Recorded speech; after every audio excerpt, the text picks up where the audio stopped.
ND filters are essential tools for capturing cinematic footage with your DJI O4 wide A unit, and today I'm going to show you which ones to get and how to use them so that you can take your footage to the next level. So if you are new around here, my name is Justin. It is great to see your wonderful smiling face, and if you've been here before, it is great to have you back. So first off, I just want to clear up a little bit of confusion that appears to be going on with these ND filters. So as the DJI O4 wide was coming out, Flywoo previously had their wide angle lens modification for the original O4 camera, and they had made some ND filters to go with that. We'll call those the V1 ND filters. And as the O4 wide was running out, people were trying those original ND filters on the O4 wide and they didn't quite fit. They were a bit too loose, but at the time the O4 wide was officially launched, Flywoo also launched their O4 wide version 2 ND filters, and these are designed especially for the DJI O4 wide lens, and these fit absolutely perfectly. The original ones, a bit loose, these ones, not a problem. And to avoid any further confusion, I will leave links to these specific filters in the video description. You can't really get hold of the original ones now, they're sort of out of stock anyway, but I'll leave links to this so you know exactly you're getting the correct filters. And included in the filter set is a UV filter, which most of us just use as a sort of extra protective barrier, and then you get an ND8, ND16 and an ND32. So hopefully that clears up a bit of the confusion about O4 wide ND filters. But what are ND filters? Well, they're basically just sunglasses, but for your drone's camera. And we use them to reduce the amount of light coming into the drone's camera sensor. But you might be thinking, don't we want as much light as possible for the best image? Well, in some situations, yes, but in this case, we're trying to get the correct shutter speed so that we can achieve natural motion blur in our footage. Now, motion blur makes our footage look more cinematic and just more natural to the human eye. Now, if you're doing freestyle or just flying for fun, you might not want to use ND filters, but for cinematic footage, in my opinion, they are absolutely essential to get that lovely motion blur. Now, like I said, there is that UV filter which you might want to get if you are flying freestyle or just generally flying, because it's a good idea just to have that extra piece of glass there as a protective barrier to keep your lens from getting scratched up if you crash. So back to motion blur. In order for us to get natural motion blur in our footage, we need to follow the 180-degree shutter rule. Now, the 180-degree shutter rule states that our shutter speed should be double our frame rate. Now, shutter speed is measured in fractions of a second, and most of the time when I'm filming, I actually shoot at 60 frames a second. So in that instance, my shutter speed should be 1/120, which is double my frame rate. Now, if you are filming at 30 frames a second, then you'd want to aim for a shutter of 1/60. Now, personally, I don't actually like flying at 30 frames a second on these DJI Air units. I think it's a pretty horrible and jarring experience. But if you do like to do that, then that's what you should be aiming for, and you do you. And a quick bonus tip, if you're sort of flying around and you decide that you want a bit more motion blur in your footage, then you should reduce the shutter speed or make the number after the slash smaller. And if you would like a bit less motion blur in your footage, then increase your shutter speed or make the number after the slash bigger. Now, I just want to quickly run through a demonstration of actually putting all these camera settings in and using ND filters. So I'm going to get the goggles on and then we'll carry on. Okay, so we're ready to get into the goggles now. You might notice the conditions have changed a bit, and that's definitely not because I forgot to bring a battery the first time. So let's get into the goggles. So to get the camera menu, we need to push up on the joystick, and that's going to bring up the camera menu there on the bottom. And I want to change into manual control mode here, so I have full control of the camera settings. So I'm just going to click OK, and then manual right there. So let's go into some of these camera settings. Firstly, I'm going to double check my quality and frame rate. So here, 4K 60, that's what I want to do. And now I'm just going to set my white balance here to a fixed value of 5,500 Kelvin, which is about right for the middle of the day. You don't want to leave auto white balance on throughout the middle of the day and stuff, because you can get white balance shift during your videos, which just doesn't look very good. So we're going to leave our white balance fixed at 5,500 Kelvin. We're then going to go to make sure our ISO is set to 100, which is the lowest value, which should give us the cleanest image, so 100. And now we need to set our shutter speed. So we're at 4K 60, so we need a shutter of 1/120. So if I go all the way down here to 1/120, click OK, we can now see the image is wildly overexposed, but these are the settings that we need in order to get natural motion blur in my footage. So now what I'm going to do, get my ND filters, put one on, have a look at the exposure. If it's not quite right, we can change it. So we'll start with an ND8, which is probably not going to be quite strong enough. So let me pop it on. Okay, so that's the ND8 on, and we can see here it is still looking a little bit overexposed.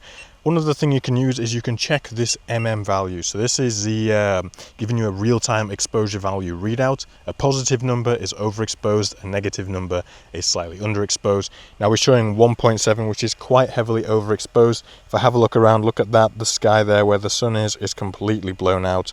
This is way too overexposed. So we're going to try the ND16 and see if that's better. So off comes the 8, and then we will put on the ND16. There we go. Let's have another look. Okay, now we can see the value is showing at 0.7, so still a little bit overexposed, but you can see as we change what the camera is looking at, that value is going to change. So most of the time, we're going to be flying with a bit more ground than sky in view. We can still have a bit of a look around. The sky isn't looking too bad, the highlights are slightly clipping there, but I'm going to be flying more in this direction, and I know that as I get over the grass and things, it's going to be pretty close on the exposure, so I'm going to leave it at that. Like I say, I like to preferably aim ever so slightly underexposed, like negative 0.3, but 0 or minus 0.3, as long as there's not many bright objects that are going to look overexposed in the image, that's also going to be totally fine. So at the moment, that's an ND16. We are at value of 0.7. Again, if I hold it down, we get to that 0, which is the camera thinks is perfect exposure. I'll put an ND32 on as well, just to show you what that looks like. So it should be a little bit underexposed now. Pop that on, have a look, and yeah, this is now looking a little bit on the dark side. It's showing negative 0.3 there, but yeah, we can see the shadows are a little bit too crushed. You could still get away with this if you wanted to, but now we can see as we're pointing down a bit, it's -1, and that's a little bit too much underexposed. So ND16 is what we want for this particular situation. Like I've just shown you, point the drone around, have a look at the areas you're going to be filming to see what your image is actually going to look like, and then go ahead. So that's all the ND filter setup. I can now go ahead and fly and capture some wonderful footage. Okay, so now you've got all of those camera settings in, the exposure is right, you can go ahead and fly, and your footage is going to have that natural motion blur in it. Now as you're flying around, you will notice there is a slight bit of vignetting in the very corners. Now this is not going to be visible in your end stabilized footage, so there's not really anything to worry about there. And something else I have also noticed from this 04 wide camera is that sometimes there can be a bit of a darker patch of the image towards the center.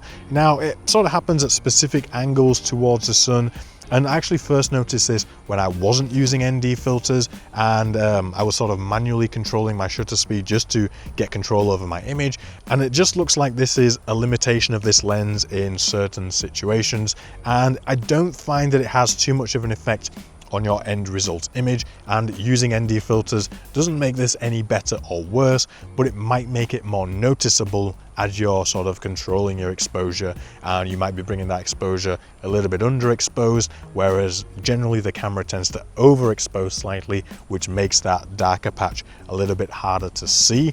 But yeah, I think this is just something of the 04 camera, and it hasn't, like I said, had too much of an effect on my end result footage. Now, let's just say that you don't want to shoot in manual camera mode, you just want to leave it in auto, stick an ND filter on, and go fly like that. If that's you, there's absolutely nothing wrong with doing that. You will still benefit from using ND filters even in auto camera mode, and it is going to help you to get some motion blur, but without that full control and nailing those settings, which will give you that really sweet motion blur.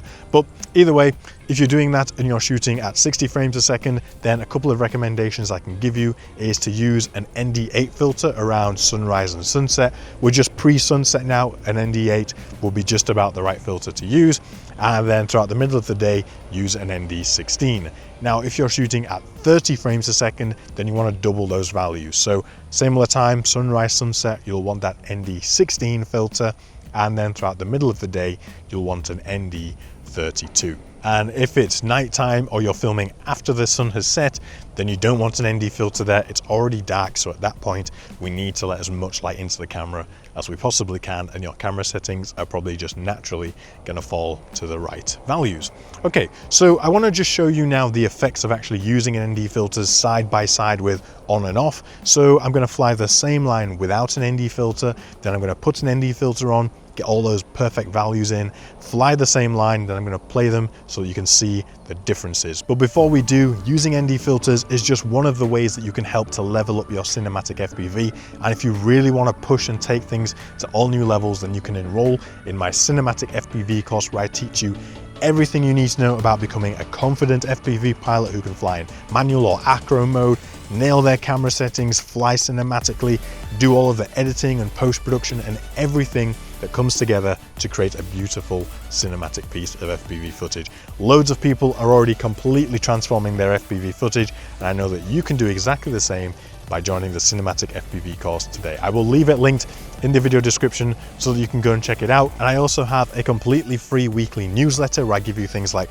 the latest drone news, hot tips, and a little bit of a sneak peek into what's going on behind the scenes in my life when it comes to drones. It is completely free to sign up to. I send it to you every single week, and I will also leave that linked in the video description. So now let's take a look at some side-by-sides with ND filters on and off. So you can see here that as we fly now without an ND filter, as we get nice and low, there is no motion blur. Everything is just super sharp as it comes past the camera. But when we then put an ND filter on and we get those optimal camera settings in, we get lovely motion blur and everything looks way more cinematic. And you can also see as we come over the top of this tree with no ND filter, there is no motion blur, but then with an ND filter, there is that lovely motion blur that makes our footage look way more natural. And also, as we come over the tops of these trees, here's a bit of a side-by-side, and you can see that without an ND filter, there is no motion blur, but with an ND filter, we have that lovely motion blur, and everything just looks way more cinematic.